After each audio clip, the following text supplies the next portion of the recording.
En ces temps incertains où ma plume vieillissante peine à suivre le pouls du monde, j'ai décidé, en humble chroniqueur du XIIIe siècle, de laisser une trace de certains récits qui, pendant des décennies, ont voyagé à travers villages, monastères et auberges, cachés entre forêts et montagnes. Ce sont des histoires que l'on ne trouve ni dans les grands livres d'exploits, ni dans les chants glorieux des bardes du Nord. Ce ne sont pas des histoires nées pour enflammer l'orgueil des hommes, mais pour tremper leur esprit avec le feu sombre du souvenir. Car dans la vaste mémoire de l'Europe, existent des épisodes si atroces, si profondément marqués par la cruauté, que des générations entières ont tenté de les faire taire sans succès. Et, pourtant, ils reviennent toujours, comme un écho qui ne s'éteint jamais. La soi-disant Era Vikinga, tant célébrée par les voyageurs qui admirent les dracars et les combats en terre lointaine, ne fut pas uniquement un temps de conquête et de courage. Sous cette apparence héroïque, sous les poèmes odiniques qui exaltent la valeur des guerriers, se cache une vérité que beaucoup préfèrent ne pas voir. Un temps où la mort devenait instrument, langage, avertissement. Moi-même, lors de mes voyages des terres de Northumbrie jusqu'au monastère de Normandie, j'ai entendu de vieux moines trembler en se remémorant les attaques soudaines. Des paysans juraient qu'ils avaient trop vu les nuages noircir sous la fumée de villages entiers, réduits en cendres. Des marchands racontaient comment la rumeur d'une voile viking suffisait à vider un village avant l'aube. Mais même au milieu de toute cette violence quotidienne, il y eut des morts qui se distinguèrent par leur tourment, leur symbolisme ou leur horreur rituelle. Des morts qui, selon les parchemins que j'ai réussi à réunir, brisèrent des volontés, déclenchèrent d'immenses guerres ou changèrent le cours de royaumes entiers. Des morts qui non seulement éteignirent des vies, mais laissèrent des cicatrices dans la mémoire de l'Europe, cicatrices qui encore aujourd'hui, des siècles plus tard, se sentent palpiter sous la surface de nos histoires. Parmi toutes celles-ci, j'en ai choisi 4, non par caprice, mais parce qu'elles se répètent inlassablement dans les chroniques anciennes. 4 fins qui résonnent avec la même force dans les manuscrits nordiques et latins. La mort de Ragnar Lodbrok, jeté dans une fosse aux serpents par le roi Hela. La vengeance qui suivit, culminant par le terrible aigle de sang infligé à Hela lui-même. La tragédie incompréhensible du monastère de Sainte-Hebe, où les moniales choisirent la mutilation plutôt que la capture. Et le martyre du roi Edmond, dont les dernières heures furent narrées par des témoins qui pleuraient en écrivant. Chacun de ces récits nous rappelle que, si les sagas célèbrent la gloire, la réalité fut trop souvent un pacte silencieux entre la douleur et la survie. Il est de mon devoir, en tant que scribe, d'offrir ces histoires telles que je les ai entendues, en conservant leur essence, leur crudité et l'ombre qu'elles projettent sur l'âme humaine. Celui qui décidera de poursuivre sa lecture devra le faire avec un esprit ferme, car bien que vous ne trouverez pas ici de description cherchant le morbide, vous y trouverez la vérité nue d'une époque où la vie était fragile et la mort devenait un message. Certains diront que ces récits devraient rester enterrés, mais j'ose les contredire. Ce n'est qu'en comprenant l'obscurité qui a un jour dominé ces terres que nous pourrons reconnaître la lumière que nous défendons aujourd'hui. Ainsi donc, marcheur, lecteur ou voyageur du temps, prépare-toi à t'aventurer avec moi dans ces 4 sombres épisodes. Ce ne sont pas des contes pour adoucir la nuit, mais pour comprendre de quoi est faite l'histoire humaine. Et quand tu arriveras à la fin, quand tu auras vu jusqu'où peut aller la cruauté des hommes, je t'invite à réfléchir sur ce qui demeure et ce qui change, sur ce que nous apprenons et ce que nous répétons. Car, après tout, la mémoire est le seul bouclier que nous possédons contre les ombres du passé. Durant mes années de chroniqueur, j'ai appris qu'il y a des morts qui, aussi désireux que l'on soit de les comprendre, semblent arracher directement des recoins les plus sombres du destin. Parmi toutes celles qui sont restées gravées dans les parchemins du Nord, aucune n'a été répétée avec tant d'insistance, avec tant de frissons et de révérence à la fois, que celle de Ragnar Lodbrok. Son nom, encore aujourd'hui, provoque un silence particulier chez les hommes qui connaissent les anciennes histoires, un silence qui mêle admiration, peur et une sorte de résignation face aux inévitables conséquences de l'orgueil humain. Ragnar, selon toutes les sources nordiques et saxonnes que j'ai pu consulter, n'était pas un homme ordinaire. On se souvient de lui comme l'un des guerriers les plus redoutés de son temps, un chef qui sillonnait les mers déchaînées pour semer la terreur sur des côtes lointaines. Mais il était aussi perçu comme un homme guidé par les présages et par la conviction que les dieux marquaient chacun de ses pas. De nombreux voyageurs m'ont assuré que sa simple présence suffisait à faire cacher leurs enfants aux villageois et éteindre les lampes à huile aux moines, craignant que leur éclat n'attire les hordes de Ragnar. Ce fut vers l'an 865, selon les chroniques, que Ragnar entreprit son incursion manquée contre la Northumbrie. Cette terre, frappée par des guerres internes et de multiples invasions, semblait une proie facile. Mais le destin, aussi capricieux que les marées qu'il avait l'habitude de dominer, l'attendait avec une trahison inattendue. Son navire fut capturé, son armée défaite, et lui-même fut fait prisonnier par le roi Ella. Bien que certains parchemins soutiennent qu'il y eut une brève délibération, la plupart s'accordent à dire qu'Ella n'offrit aucun jugement. La sentence était décidée bien avant que Ragnar ne foule le sol ferme. Une vengeance pure et simple pour les innombrables attaques qui avaient ravagé les côtes anglaises pendant des années. Les témoins de cette époque, dont j'ai soigneusement recueilli les récits, assurent que Ragnar fut dépouillé de son armure et de ses armes, comme si l'intention était de lui arracher non seulement sa force, mais aussi l'honneur qu'il avait cultivé tout au long de sa vie. De là, il fut conduit vers un puits profond, creusé dans la terre humide et entouré de murs irréguliers qui exhalaient une odeur de moisissure. Mais ce n'était pas un puits vide. À l'intérieur s'entremêlaient des dizaines de serpents vivants, créatures froides et silencieuses, au corps glissant et aux mouvements presque cérémoniels, comme les gardiens d'un châtiment qu'aucun homme ne souhaiterait pour soi. On dit que Ragnar ne montra aucune peur, que ses yeux, bien que fatigués par la défaite, conservèrent en cet éclat calculateur de celui qui a dédié sa vie à défier l'ordre des hommes et des dieux. Les soldats d'Ella, cependant, tremblèrent. Un vieil homme d'York, déjà au dernier jour de sa vie, me confia n'avoir jamais vu un silence aussi pesant que celui qui précéda la descente de Ragnar dans la fosse. Pas même le murmure des feuilles n'osa rompre cet instant. Les bourreaux le retinrent avec des cordes rudes, et lentement, avec une froideur presque rituelle, ils le firent descendre vers l'obscurité. À peine sa peau eut-elle touché le fond du puits, que les serpents commencèrent à glisser sur son corps. Dans la pénombre humide, leurs sifflements étaient comme des prières, à l'envers, des invocations d'une mort lente et tortueuse.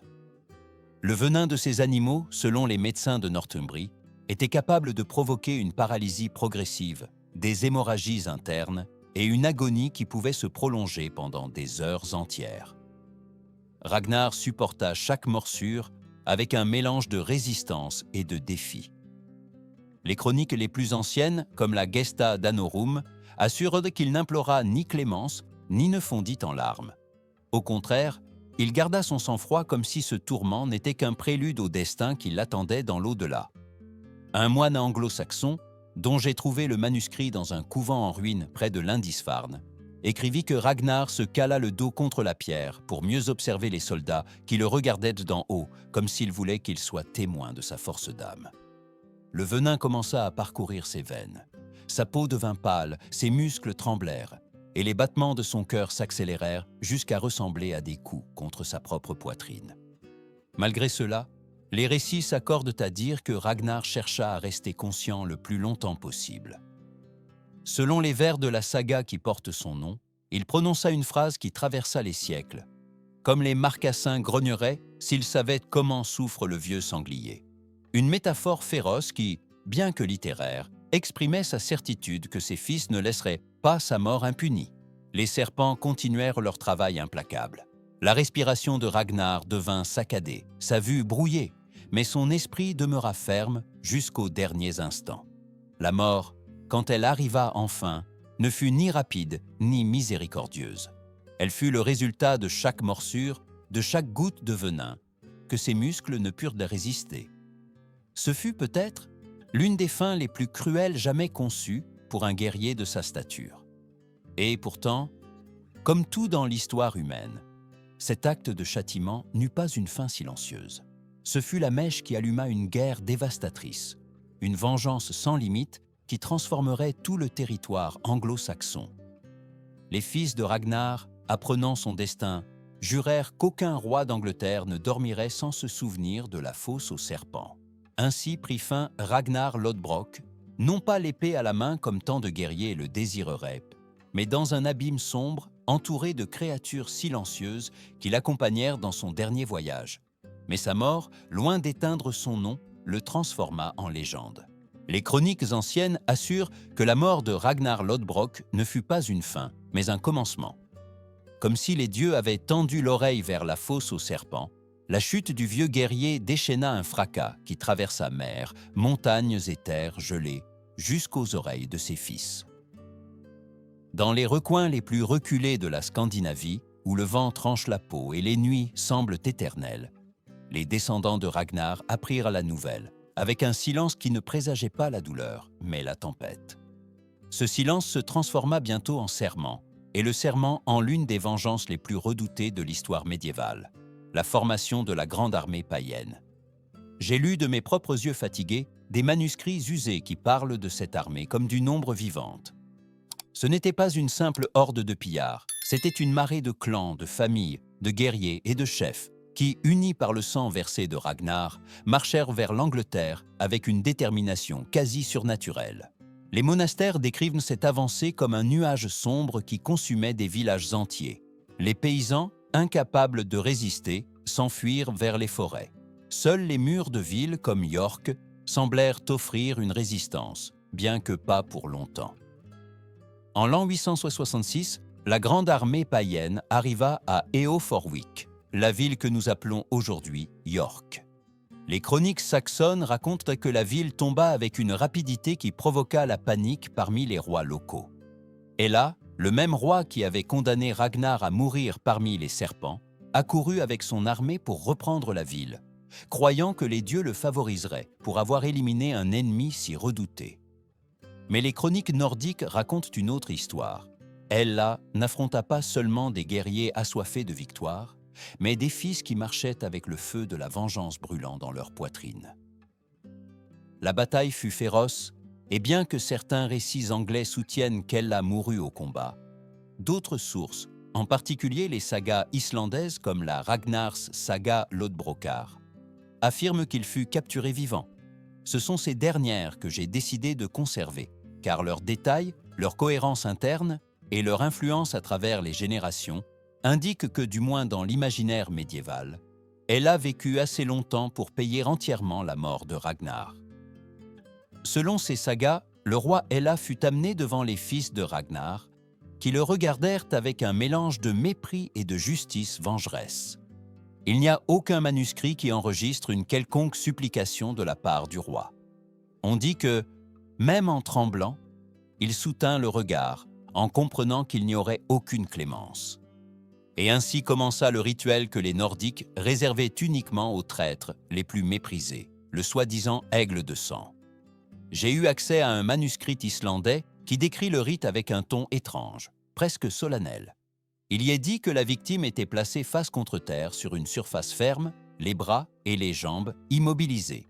Les exécuteurs, armés non pas d'armes de guerre, mais de couteaux affûtés et d'outils rituels, commençaient à couper depuis la colonne vertébrale.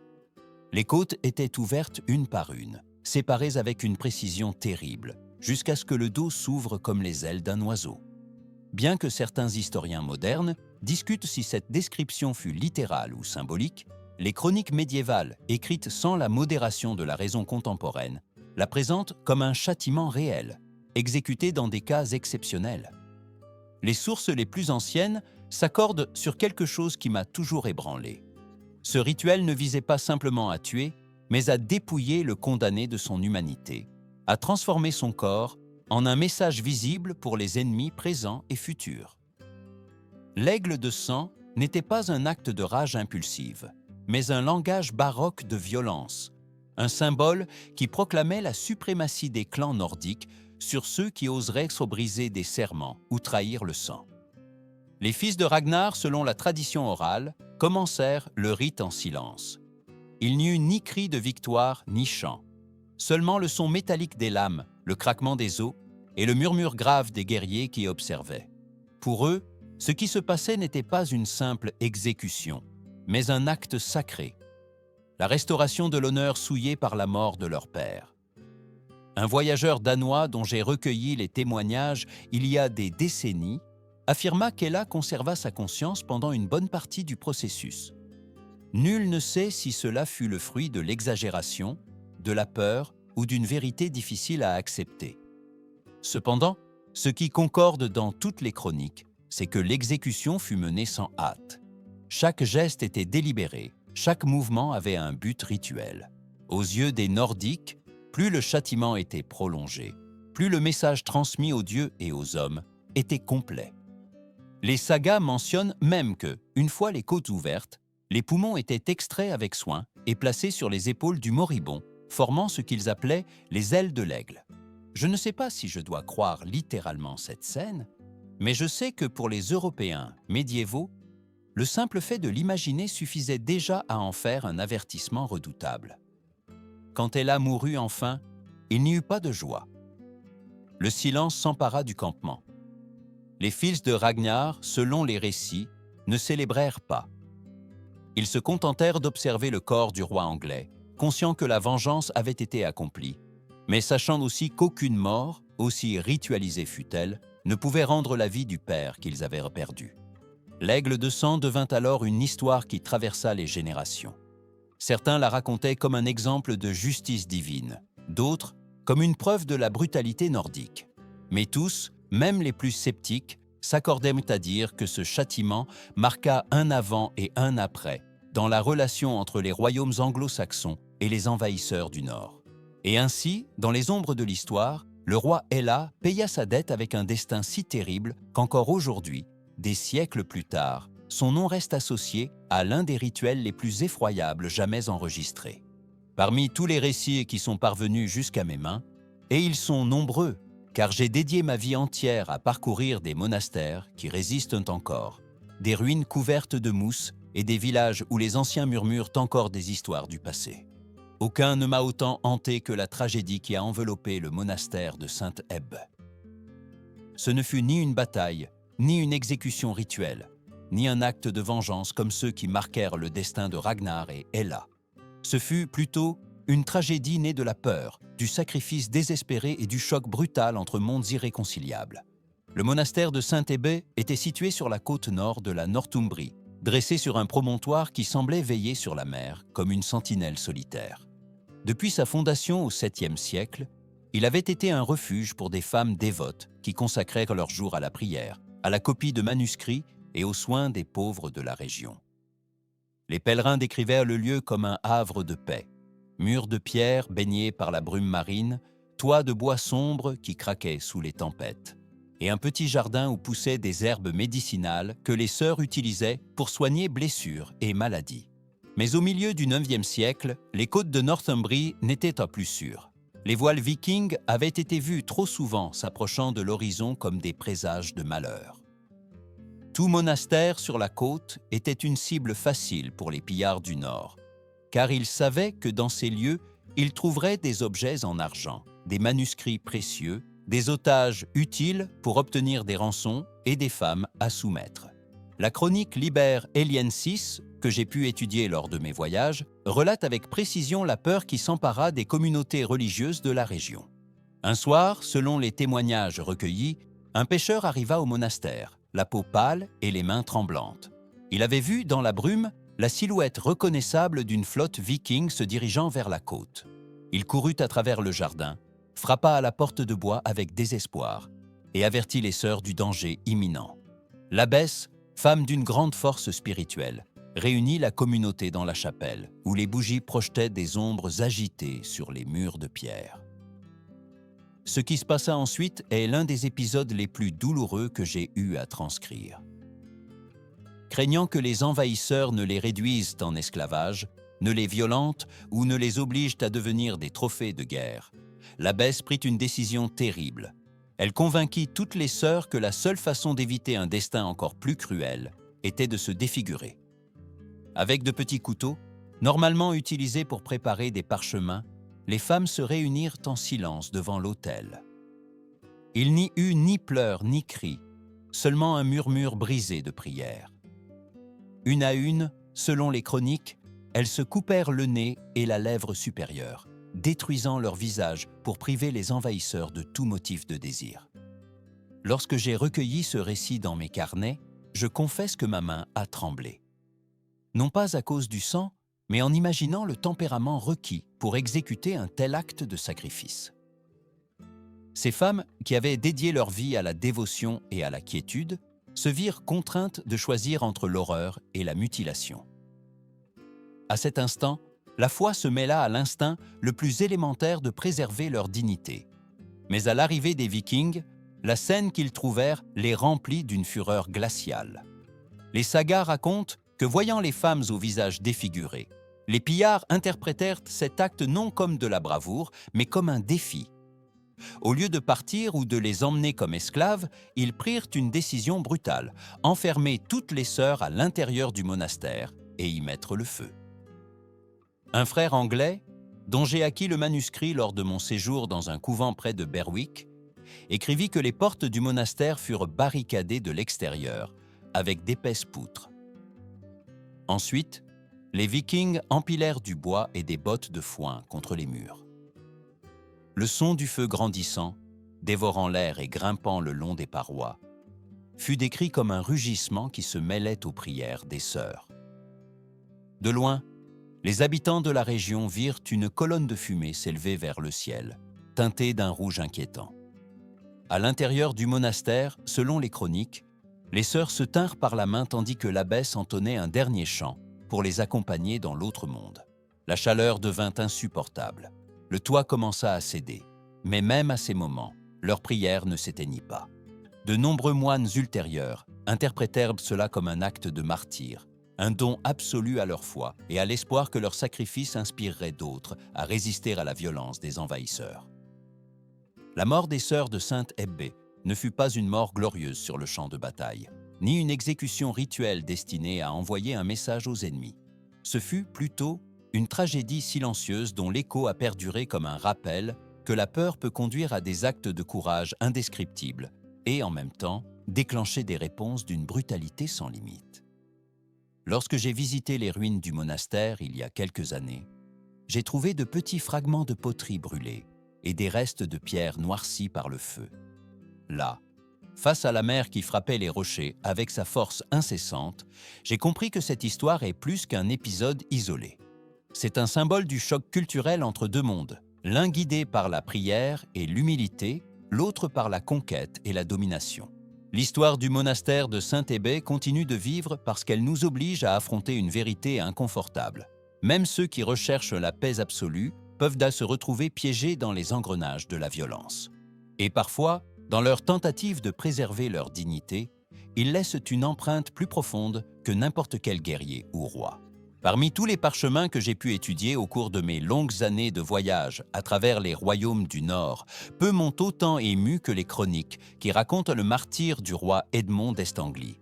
Sa mort, consignée dans des manuscrits ayant survécu aux incendies, aux pillages et aux guerres, ne s'impose pas seulement comme l'une des plus violentes de l'ère viking, mais aussi comme un témoignage du conflit spirituel qui marqua ces siècles.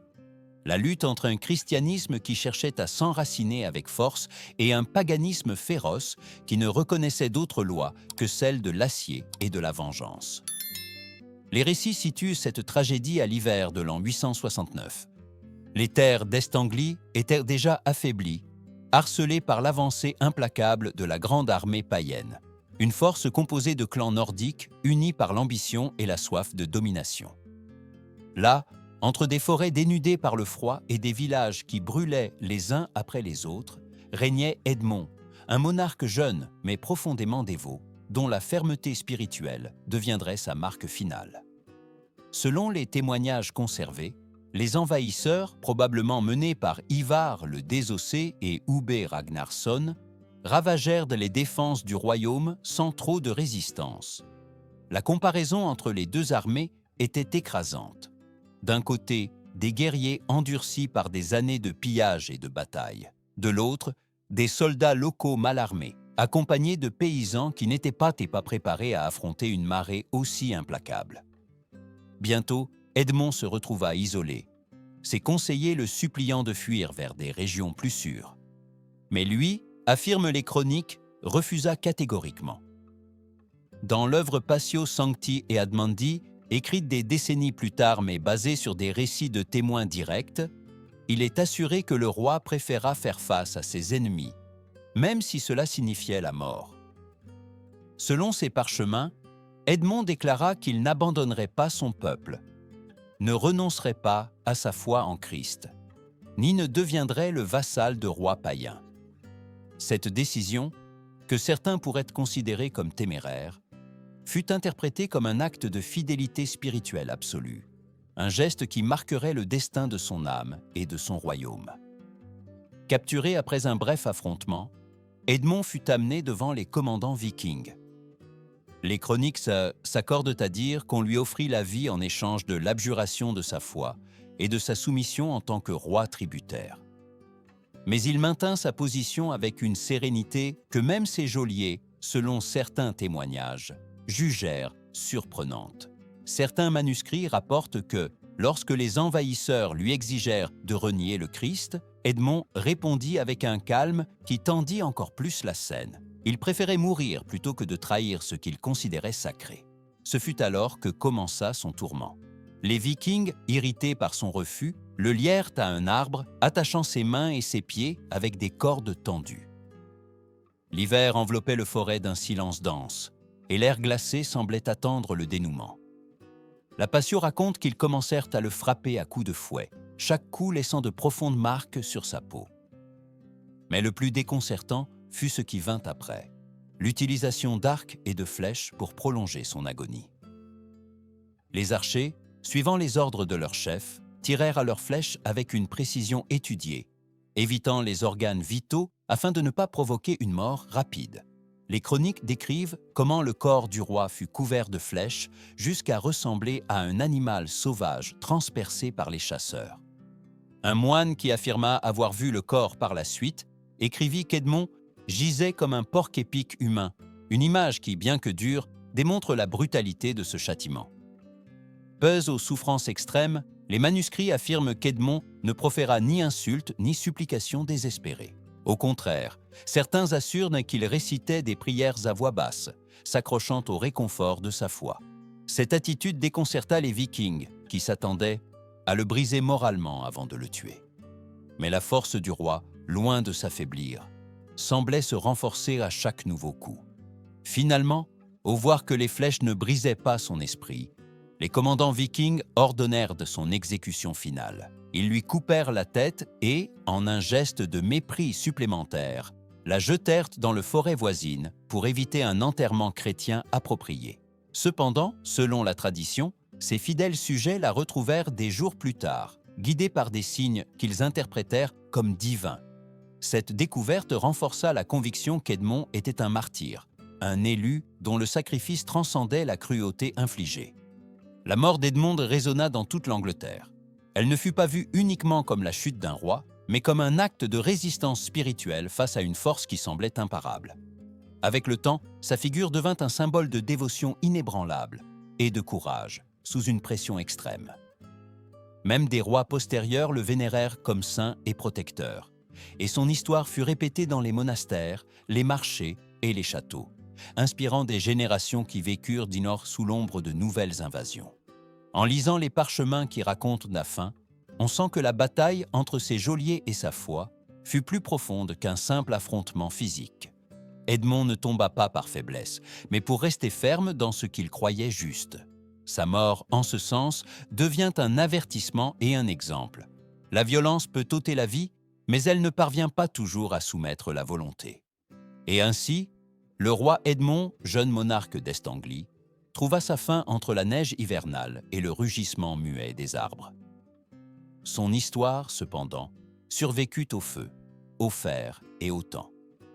Car les hommes peuvent mourir, mais l'écho de leur résistance peut perdurer pendant des siècles, nous rappelant jusqu'où l'être humain peut aller pour défendre son âme.